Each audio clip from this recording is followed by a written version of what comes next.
اعوذ باللہ من الشیطان الرجیم، بسم اللہ الرحمن الرحیم۔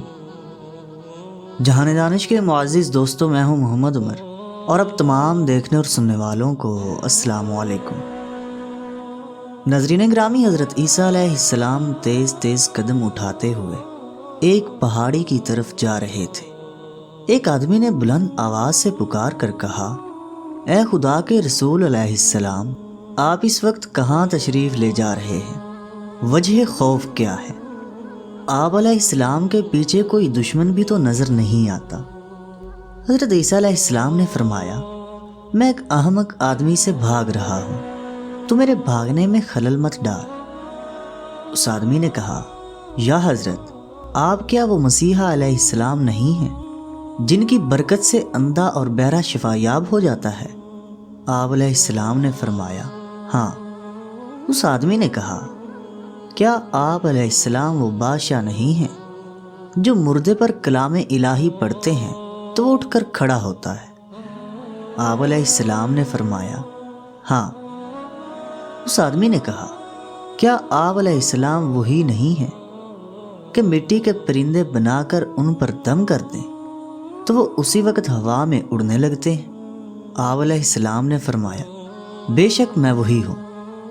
پھر اس شخص نے حیرانگی سے پوچھا کہ اللہ تعالیٰ نے آپ علیہ السلام کو اس قدر قوت عطا کر رکھی ہے، تو پھر آپ علیہ السلام کو کس کا خوف ہے؟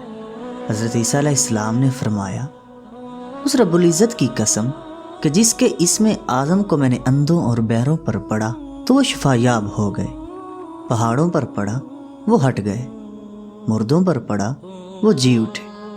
لیکن وہی اسم اعظم میں نے احمق پر لاکھوں بار پڑھا، لیکن اس پر کوئی اثر نہ ہوا۔ اس شخص نے پوچھا، یا حضرت علیہ السلام، یہ کیا ہے کہ اسم اعظم اندھوں، بہروں اور مردوں پر تو اثر کرے لیکن احمق پر کوئی اثر نہیں کرتا، حالانکہ حماقت بھی ایک مرض ہے؟